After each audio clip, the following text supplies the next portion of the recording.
Cipher case में इमरान खान के साथ शरीक मुलजिम शाह महमूद कुरैशी की जमानत मंजूर की। शाह महमूद कुरैशी की जानिब से सुप्रीम कोर्ट के ऑर्डर की मुसद्दिका कॉपी भी मौसूल कर ली गई। वुकला ने जमानती मचलके भी जमा करवाए, जिसके बाद शाह महमूद कुरैशी की जेल से रिहाई का वाज़ेह इम्कान था, मगर कुरैशी साहिब को अडियाला जेल से रिहा होते ही GHU हमला केस में गिरफ्तार कर लिया गया। इस मौके पर शाह महमूद कुरैशी ने कहा कि सुप्रीम कोर्ट के ऑर्डर का मजाक किया गया, उन्हें झूठे मुकदमे में फिर गिरफ्तार किया जा रहा है। शाह महमूद कुरैशी का शुमार PTI के ऐसे रहनुमाओं में होता है जो सियासत में खसारे का सौदा कम ही करते हैं। शाह महमूद कुरैशी का सियासी प्रोफाइल भी यही बताता है कि उन्होंने अपने आबाई जिला मुल्तान के कई सियासतदानों यूसुफ रजा गिलानी और जावेद हाशमी के बरखिलाफ कभी भी एस्टैब्लिशमेंट को नाराज करने की कोशिश नहीं की।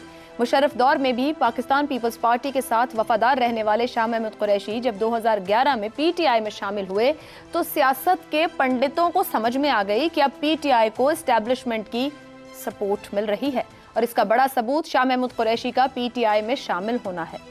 यही वजह है कि जब PTI के एस्टैब्लिशमेंट के साथ मामलात खराब होने लगे और सानिया 9 मई के बाद इमरान खान के बड़े बड़े टाइगर्स भी प्रेस कॉन्फ्रेंसेज और ट्वीट्स करके PTI से लाताल्लुकी का ऐलान करने लगे, तो कई हलकों में यह कयास किया जा रहा था कि शाह महमूद कुरैशी या तो PTI की कमांड मुकम्मल तौर पर अपने हाथ में ले लेंगे या PTI से मुनहरिफ हो जाएंगे, मगर ऐसा नहीं हुआ।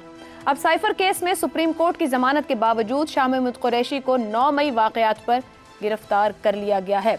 दरअसल मामला है क्या या क्या कुछ समझ में आ रहा है शाह महमूद कुरैशी की सियासत को देखते हुए, पैनल से इसी पर गुफ्तगू करेंगे। पैनल में हमारे साथ हैं अबसार आलम, जैगम खान, शहजाद चौधरी और इफ्तिखार अहमद। आप चारों के लिए प्रोग्राम का पहला सवाल। साइफर केस में जमानत, 9 मई वाकयात पर गिरफ्तारी। शाह महमूद कुरैशी का सियासी प्रोफाइल, एक ज़ेरे इताब पार्टी में रहकर शाह महमूद कुरैशी क्या सियासी मकासद हासिल करना चाहते हैं या क्या सियासी तौर पर हासिल कर पा रहे हैं, कर पाएंगे? जैगम साहब। देखिए, शाह महमूद साहब का आपने बताया कि वो हमेशा इस्टेब्लिशमेंट के साथ रहे हैं। आपने पाकिस्तानी इस्टेब्लिशमेंट की बात की। शाह साहब का जो इस्टेब्लिशमेंट का ताल्लुक़ है इनके ख़ानदान का, वो सलातीन दिल्ली की इस्टेब्लिशमेंट से शुरू होता है। उसके बाद मुग़ल आए, उसके बाद सिख आए, उससे पहले अफ़गान आए, उसके बाद अंग्रेज़ आए, फिर पाकिस्तान बना। कभी उनकी तारीख़ में उनके मामलात अपने दौर की इस्टेब्लिशमेंट से ख़राब नहीं रहे। ये पहली दफ़ा है, कम अज़ कम मैंने जितनी तारीख़ पढ़ी है, मुल्तान की तारीख़ पढ़ी है, इनके बुज़ुर्गों की तारीख़ पढ़ी है, ये पहली दफ़ा है कि वो इस्टेब्लिशमेंट की रॉन्ग साइड पर है। और ये पहली दफ़ा है कि मुझे शाह महमूद पर तरस भी आया और हमदर्दी भी हुई, लेकिन उसके बाद मुझे अपने ऊपर भी तरस आया और इस मुल्क पर भी तरस आया। और 3 सवाल मैंने अपने आप से पूछे, मेरे जहन में आए। पहली बात ये थी कि पाकिस्तान में कानून की अमलदारी का क्या मुस्तकबिल है। ये लोग तो कानून से भी बड़े होते थे और इन पर भी ये सलूक हो रहा है। क्या अंग्रेज़ ने जो अपने DCO को, डिप्टी कमिश्नर को, जिसको वो कलेक्टर, डिप्टी कलेक्टर कहता था, उसको जो पकड़ धकड़ करने के इख्तियार दिए थे 3 MPO के तहत, क्या वो पाकिस्तान की सुप्रीम कोर्ट से भी ज़्यादा बड़े हैं? क्या पाकिस्तान का आईन जो आज़ादी इजहार की हक देता है, क्या 3 MPO उससे भी ज़्यादा बड़ा है? क्या जो पाकिस्तान में फ्रीडम ऑफ एसोसिएशन है, जो सियासी जमातें बनाने का, चलाने का, मुजाहरे करने का अख्तियार है, क्या अंग्रेज़ का ये कानून उससे भी ज़्यादा बड़ा है? फिर दूसरी बात मेरे जहन में आई, वो बात ये थी कि अब इलेक्शन की साख का क्या होगा, और अगर इलेक्शन की साख नहीं होगी तो फिर हुकूमत की क्या साख होगी, और जो हुकूमत बनेगी इस इलेक्शन के बाद उसको अवाम किस नज़र से देखेंगे, उसको दुनिया किस नज़र से देखेगी, उससे कोई डील करेगा तो कैसे करेगा, क्या सोच के करेगा। पाकिस्तान का जब फॉरेन मिनिस्टर जाएगा दुनिया में कहीं और जब कोई उससे हाथ मिलाएगा तो क्या उससे हाथ मिलाने वाले के जहन में ये इमेजेस नहीं आएंगे कि कल को ये बंदा भी इसी सलूक का मुस्तहिक ठहरेगा, उसके साथ भी यही कुछ हो रहा होगा। और फिर जमहूरियत की पाकिस्तान में क्या साख बचेगी। और फिर तीसरी बात मेरे जहन में ये आई कि हम पाकिस्तान का इमेज इमेज इमेज करते रहते हैं। ख़ास तौर पे जब से मुशर्रफ साहब की हुकूमत आई थी, हमने अपने सर पर ही सवार कर लिया था कि हमें इमेज बेहतर बनाना है, अपने आप को बेहतर नहीं बनाना। इमेज को बेहतर बनाना है, जैसे इमेज कोई और चीज़ है, आईना कुछ और ही दिखा देगा।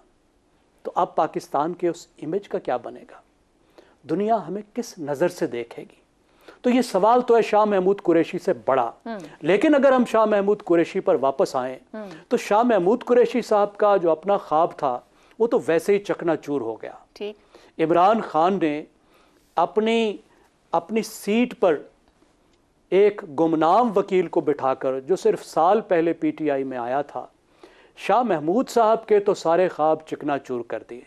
ठीक। अब वो जो भी कुर्बानियाँ दें, जिस मुश्किल से गुजरें, वो गुजर रहे हैं, हमारी हमदर्दी अपनी जगह। लेकिन पीटीआई के एक लीडर बनने का, चेयरमैन बनने का, और अपना जो उनका पुराना मकाम था वज़ीर ख़ारजा का, उससे एक दर्जा ऊपर जाने का जो ख्वाब है वो भी पूरा नहीं हुआ। ठीक हो गया।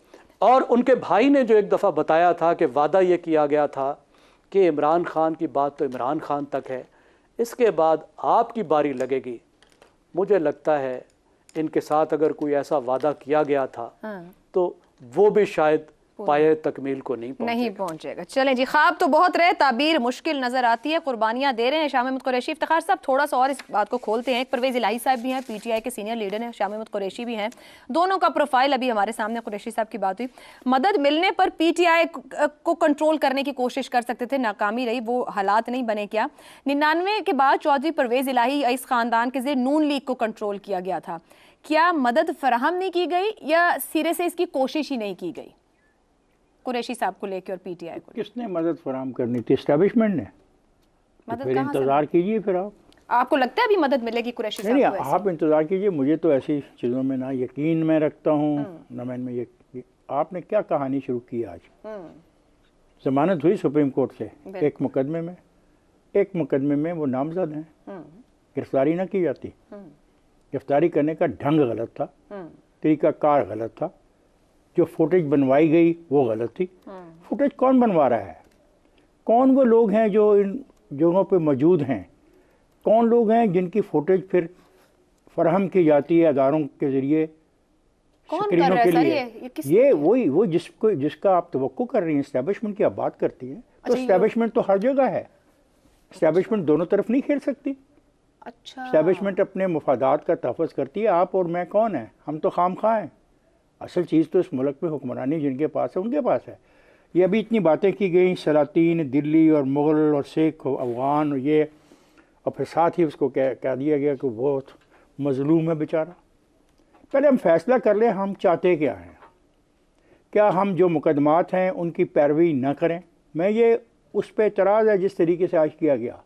एक आदमी कागज़ लेके फिर रहा है कि देखें ये सुप्रीम कोर्ट का ऑर्डर है, और उसको जिस तरीके से ढंग से गिरफ्तार किया गया वो बहुत अफसोसनाक, शर्मनाक है।